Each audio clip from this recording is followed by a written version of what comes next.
Hello നമസ്കാരം, എല്ലാവർക്കും വിഷു ആശംസകൾ. വിഷു നമുക്ക് പ്രത്യേകിച്ച് സ്പെഷ്യലൊന്നുമില്ല. വിഷു സ്പെഷ്യൽ എന്ന് പറഞ്ഞാൽ വിഷു കഴിഞ്ഞിപ്പം പിന്നെ നമ്മുടെ ഫുഡിൻ്റെ കാര്യത്തിൽ നല്ല വിഷുക്കട്ട, കാരണം വിഷുക്കട്ട ഉണ്ടാക്കിയിട്ടുണ്ട്. അടിപൊളി വിഷുക്കട്ട ഉണ്ടാക്കുന്നത് എല്ലാവർക്കും അറിയാം. അതുകൊണ്ട് പിന്നെ നമ്മൾ തലവസം ഇട്ടില്ല. നമ്മുടെ വീട്ടാവശ്യത്തിന് വിഷുക്കട്ട ഉണ്ടാക്കിയപ്പോൾ ആ വിഷുക്കട്ട നമ്മൾ ഷൂട്ട് ചെയ്തിട്ടുണ്ട്. അപ്പോൾ തീർച്ചയായും നിങ്ങളിന്ന് കാണുക എങ്ങനെയാണ് റെസിപ്പി. സിമ്പിൾ റെസിപ്പിയാണ്. ഒരു കാലത്ത് ഇതൊരു ഹാർവസ്റ്റിംഗ്, അതായത് നമ്മുടെ കൊയ്ത്തൊക്കെ കഴിഞ്ഞിട്ട് കിട്ടുന്ന നെല്ലുകൊണ്ട് ഉണ്ടാക്കിയിരുന്ന ഒരു ഐറ്റമാണ്. പറയുകയാണെങ്കിൽ ഇറ്റാലിയൻ ഐറ്റം വന്ന ഒരു റിസോട്ടോ. നമ്മൾ ക്രീമൊക്കെ ഒഴിക്കുന്നതിന് പകരം നമ്മളിത് പുന്നെല്ലിൽ ഉണ്ടാക്കുന്ന റിസോട്ടോ, ആർബണോറോ റൈസ് ഉപയോഗിച്ചുണ്ടാക്കുന്നതിന് പകരം ഒരു റിസോർട്ടാണ് ശരിക്കും. അതിൻ്റെ ഒരു അൽദാൻ്റെ പരുവത്തിൽ, അതായത് ഒരു 2 teeth 1 string between the grains, അതാണ് നമ്മൾ അതിൽ ഉദ്ദേശിക്കുന്നത്. അതേപോലെയാണ് ഈ റിസോട്ടോ പോലെയാണ് നമ്മൾ കേക്ക് പരുവത്തിൽ കുക്ക് ചെയ്ത് ഒരു വൈറ്റ് ഹൽവ രൂപത്തിൽ എടുത്തിട്ടുണ്ട്. തീർച്ചയായും നിങ്ങളൊന്ന് എൻജോയ് ചെയ്യാം. റെസിപ്പി നമുക്ക് കാണാം.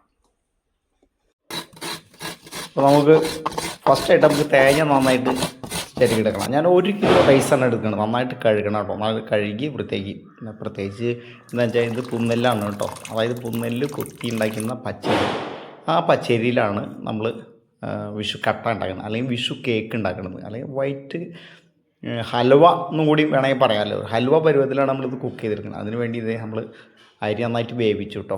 ഈ അരിക്ക് പ്രത്യേകത എന്ന് വെച്ചിട്ടുണ്ടെങ്കിൽ നമ്മൾ ഒത്തിരി വേവേണ്ട ആവശ്യമില്ല. വേവ് കൂടിയാൽ പിന്നെ അത് ടേസ്റ്റ് ഉണ്ടാവില്ല. ഒരു ക്രഞ്ചി ടൈപ്പ് നമുക്ക് കിട്ടണം, ബൈറ്റ് അല്ലേ.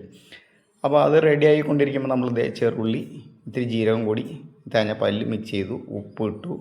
അപ്പോൾ ഏകദേശം നന്നായിട്ട് കുക്കായിട്ട് കേട്ടോ. നമ്മൾ അതായത് തീ നമ്മൾ ഉപയോഗിക്കുന്നത് വിറകടുപ്പിലാണ് കേട്ടോ. വിറകടുപ്പിൽ ഗ്യാസ് ഇല്ലാത്തത് വേറെ ഒരു കാര്യം. പക്ഷേ നമ്മളൊരു പഴയ കാലത്തെ ഓർമ്മയും കൂടി ഇതുകൊണ്ട് നമുക്ക് സാധ്യമായി. അപ്പോൾ നന്നായിട്ട് ഇളക്കിയെടുക്കണം, ഹൽവ പരുവത്തിലാവണം. അപ്പോൾ നമ്മളെ വൈഫാണ് ഹെൽപ്പ് ചെയ്യുന്നത്. അപ്പോൾ 2 പേരും കൂടി ഞങ്ങൾ ഉണ്ടാക്കിയ ഒരു നല്ല വിഷു കേക്കാണ് കേട്ടോ. അപ്പോൾ തീർച്ചയായും നിങ്ങളെല്ലാവരും ഒന്ന് ട്രൈ ചെയ്യണം, എൻ്റെ അഭിപ്രായം പറയണം. നമ്മൾ 3-ാം പാലിലാണ് കുക്ക് ചെയ്ത്, അത് അവസാന തലപ്പാൽ നമ്മൾ അവസാനം ഒഴിച്ച് റെഡിയാക്കി. വേവ് അല്പം കുറച്ച് നിങ്ങൾ എടുത്തോളൂ കേട്ടോ. ഇത് നമുക്ക് ഇഷ്ടമായത് കൊണ്ട് നമ്മൾ ഇതുപോലെ എടുത്തിരിക്കുന്നത്. ഒരു 90% നമ്മൾ വെന്തു. ശരിക്കും അത്ര വേകേണ്ട ആവശ്യമില്ല കേട്ടോ. റെഡിയായി. ഇനി നമുക്കൊന്ന് പരത്തിയെടുക്കാം കേട്ടോ. എണ്ണയുടെ അംശം അതിലൊക്കെ ഉണ്ട്, അങ്ങനെ കട്ട് ചെയ്തെടുക്കുക. അപ്പോൾ അതിൽ കൂടെ കഴിക്കാനായിട്ട് നമ്മൾ സിറപ്പ് റെഡിയാക്കിയിട്ടുണ്ട്. ഈ സിറപ്പ്. അപ്പോൾ തീർച്ചയായും നിങ്ങൾ ട്രൈ ചെയ്ത് നിങ്ങളുടെ അഭിപ്രായം പറയാം. Thank you. എനിക്ക് പോയിട്ടെല്ലാവരും ബൈ.